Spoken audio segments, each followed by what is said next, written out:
If you're breastfeeding and you keep wondering, is my baby really getting enough milk? How am I sure this boy is actually drinking something? I've seen many moms, panic when their babies cry. Often maybe they think the baby is hungry, baby is not getting enough milk. But crying alone does not mean hunger. In your baby's case, there are lots of other factors that can actually make the baby to cry. So here are practical tips to find out if your baby is actually getting enough milk.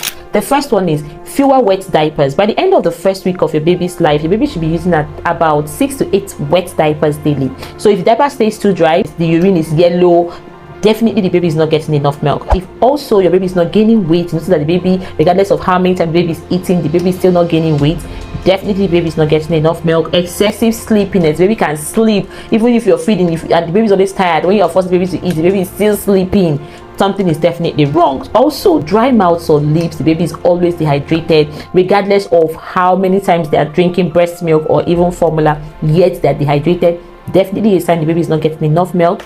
Also, if the child is always weak and tired, feels very feeble, definitely not getting enough milk. And if your baby feeds for just few minutes and seems frustrated or does not really feel like they're satisfied or something, check your lactation technique. Check if you're actually practicing the right way to lactate, or you can speak to a breastfeeding expert.